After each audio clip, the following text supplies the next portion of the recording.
happy, happy. So, ito guys, gustong-gusto ko tong card na to kapag nakukuha ko to dito sa deck na to, no? Kasi, ibig sabihin nito guys, ikaw yung susi sa iyong kasiyahan. Kung makikita mo, ikaw yan. Tapos, itong bahay na to, may keyhole siya. Okay? Yung keyhole, yung sinususian, yung sinasaksakan ng susi. So, nakapatong ka dyan. So, ibig sabihin nito guys, ikaw yung susi ng kasiyahan mo. Meron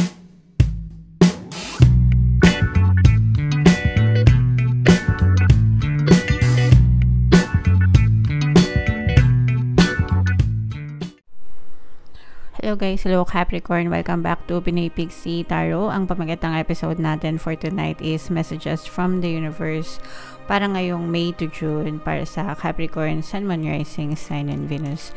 General reading lang guys, pwede mag-resonate, pwedeng hindi, combination ng positive and negative energy. Comment down below guys kung ano na lang yung message na mag-resonate sa inyo. So yung first message for you Capricorn, Loyal Heart. Wow. So, unang-unang card, unang-unang message pa lang, Capricorn, sobrang ganda na mga kapisi kasi ibig sabihin ito, you will experience yung mga loyalties, no, ng mga tao sa paligid nyo. Specific person, yes, kung meron kayong partner or specific person, mga asawa, mga jowa, ganyan. Or if not naman, yung mga tao sa paligid nyo, like yung best friend nyo or family nyo, ganyan. So, mararamdaman nyo yung loyalty nila sa inyo, mga kapiksi. Okay? So, syempre, yung loyalty nila dapat sinusuklian nyo rin ng loyalty nyo, mga kapiksi. Okay? Alright, so, i-mind nyo na yan, guys. Mind loyal heart, mind loyal person, ganyan. Para ma-experience nyo din yung loyalty na yan sa inyong physical reality. Another message for you, Capricorn, thinker. So, for some of you guys, no, pwedeng maaaring marami kayong isipin ngayong buwan ng May to June. Pwedeng iniisip nyo guys kung ano yung mga gusto nyong gawin sa buhay nyo. It's never too late guys kasi itong May to June, no, ito yung patapos na yung second quarter and then papasok naman yung third quarter at saka yung second half ng 2024. So, dito sa channel natin, palagi ko kayong ina-advise na mag-set ng goals pagpasok ng bagong taon, mga kapiksi, para makita nyo kung nagkakaroon kayo ng progress sa buhay nyo, kung umaandar ba, nabubuhay ba kayo ng pasulong or paurong, mga kapiksi, okay? Maganda kasi yon para nakikita nyo kung nagkakaroon kayo ng progress sa buhay nyo, kung umuundad at umaasenso, okay? So, itong stage na to guys, this is the best time for you to reassess your plans, yung mga pinlano nyo pagpasok ng taon. Do you still have the same plans? Do you still have the same goals? Diba? Ganun pa rin ba yung mga gusto nyo? Meron na ba kayo na-achieve dun sa mga goals nyo? If not, bakit? Silipin nyo yung mga plano nyo, mga kapiksi, and think about them again, no? Kung yun pa rin ba yung gusto nyo or kung meron kayong gustong baguhin, pwede mga kapiksi. Okay? Alright. So, take your time sa pag-iisip, guys, ng buhay nyo or ng kung ano yung gusto nyong mangyari sa buhay nyo, mga kapiksi. Another message for you, Capricorn. Time for a nap, tulog-tulog, no? Ito masarap to. Lalo na pag nasa bahay ka, lalo na pagkakain ng tanghalian. Minsan kakagising ko palang inaantok na agad ako, tapos pagkakain, sarap-sarap matulog. Excuse me. Yeah, so for some of you guys, kung napapagod kayo, no, ito yung best na dapat na gawin nyo, magpahinga, take time for a nap, mga kapiksi, kasi baka masyado kayong exhausted, especially na marami kayong iniisip guys, baka yung iba sa inyo na stress, ganyan. So, ito yung magandang time para assess nyo yung, para magpahinga, no? Pag napapagod, magpahinga para hindi kayo ma-over, diba? Ma-over sa mga pagkilos, ma-over sa exhaustion, ganyan. Kailangan nyo mag-recharge para mas maging productive kayo sa mga susunod na chapter ng buhay nyo. Okay? Alright. Another message, Capricorn. Time to go, mga kapiksi. Ito guys, parang pinapaalalahanan kayo ng mga gabay nyo na it's time for you to move on, it's time for you to go towards dun sa bagong chapter ng buhay nyo. And you have to learn to let go yung mga negativities, yung mga tapos na, no? Yung mga nakaraan na sa buhay nyo, guys. It's time to let them go, and time to go to a new chapter in your life. Embrace nyo yung bagong chapter sa buhay nyo, mga kapiksi. Okay, wag kayong kumbaga, wag yung pahirapan yung sarili nyo na ma-stuck dun sa past, mga kapiksi. Kasi pag na-stuck kayo dun sa past, sa nakaraan, nahihirapan talaga kayo na magkaroon ng magandang progress sa buhay nyo. Okay? So, yeah. Alright.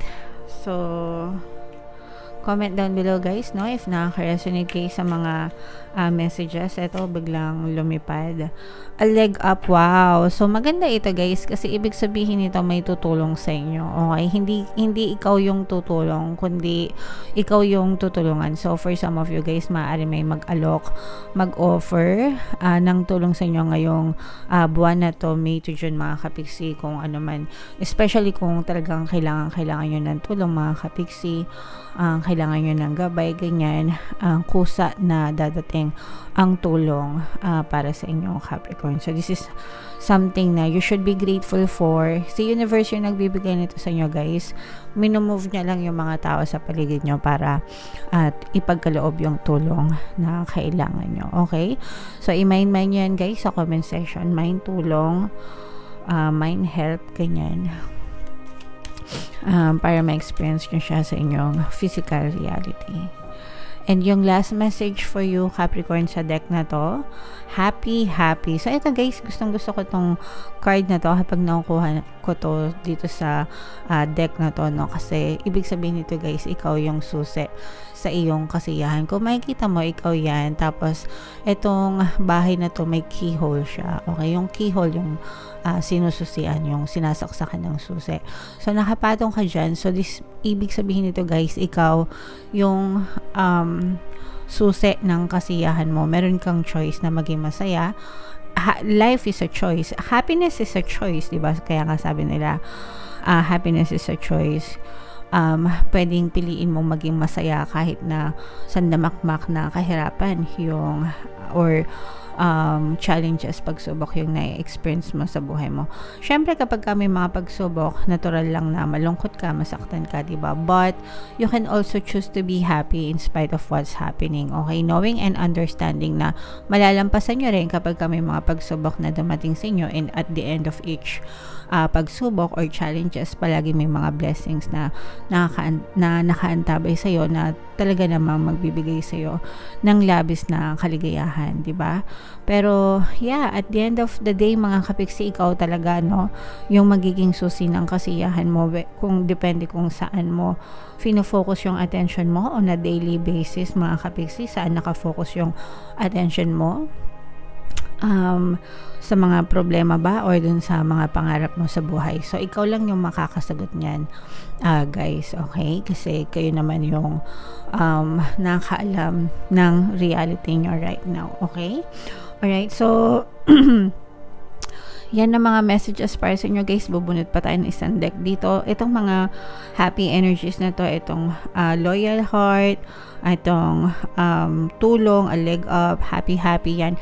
I-mind nyo na yan, guys, sa comment section. Mind loyalty, mind loyal friends, loyal person, mind tulong, ganyan, mind happiness. Yan, i-comment nyo yan sa comment section, mga kapiksi, para ma-experience nyo sa inyong physical reality. So, tingnan natin ang additional message for you, guys. Shuffle ko to. Habang sinishuffle ko to, panoorin nyo muna yung video natin regarding sa ating paano mag-manifest ng abundance video course. Kapiksi, sawa ka na ba sa mga struggles at hirap sa buhay mo? Masipag ka ba at masikap sa buhay ngunit hindi ka pa rin umaasenso? Ilang beses ka na bang nag-attempt magnegosyo at mag-invest pero palagi ka pa rin nalulugi? Sa pagkakataon na ito ay maaaring may subconscious beliefs ka na nagiging balakid sa iyong pag-unlad at pagyaman. Introducing, paano mag-manifest ng abundance video course. Dito ay matututunan mong ma-overcome ang mga balakid mo para tuluyan ka ng umunlad, umasenso, sumagana, maging matagumpay, successful at maswerte sa iyong kabuhayan, pera, trabaho, negosyo, salapi at kaperahan ng bonggang-bongga. Dali, mag-send na ng email sa pinoypixietaro@gmail.com at simulan na ang iyong pagyaman ngayon. Alright, so sabay-sabay tayo guys, mag-avail ng course, payaman ngayon 2024, mag-avail na kayo ng course guys.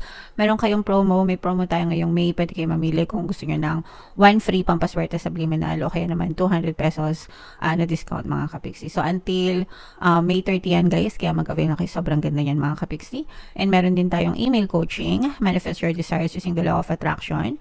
If meron kayo guys na mga specific na gusto nyo i-manifest, pwedeng love and relationship, pwedeng money or career, pwede kayo magpabook ng email coaching session with me, mag-send lang kayo guys ng email sa pinoypixietaro@gmail.com. So, sobrang ganda nito guys. Sobrang gusto ko siyang ipaliwanag sa inyo. Okay? My outer experiences are a reflection of my internal condition. Okay? Ulitin ko guys. My outer experiences are a reflection of my internal condition.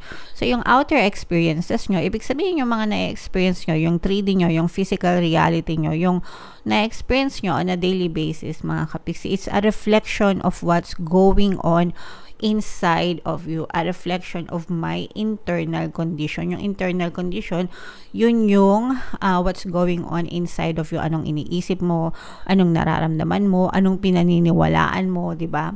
Yun yung ibig sabihin ng internal condition. And yung na-experience mo sa buhay mo, nire-reflect lang niya yung dominant thoughts mo, yung dominant belief mo sa buhay mo, mga kapiksi. So let's say for example, tingnan mo yung buhay mo right now. Okay? Yun yung pinaka the best way to measure kung ano yung internal condition nyo. Yung buhay nyo ngayon.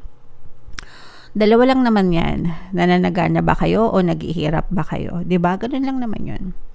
Kung nananagana kayo, very good. Kasi yung internal condition nyo maganda. Ibig sabihin, maganda yung belief system nyo, maganda yung paniniwala nyo, maganda yung pakiramdam nyo sa sarili nyo, di ba? Maganda yung pundasyon nyo, maganda yung mindset nyo. Kaya, puro kasaganaan yun na i-experience nyo sa buhay. Pero kung ang reality mo, ang physical reality mo is puro problema, puro utang, puro hirap, napapansin nyo ba guys? Domino effect yan. Kapag naghihirap yung buhay mo, mapapansin mo parang walang katapusang problema. Matatapusan mo yung isa, susunod na naman, susunod na naman, susunod naman. 'Di ba? Parang walang katapusang problema. Bakit? Kasi yung dominant thoughts mo, yung pakiramdam mo, yung palagi mong iniisip, puro problema, puro challenges, puro pagsubok, puro kahirapan. Kaya kahit matapos yung isang problema, dadating na naman yung panibagong problema.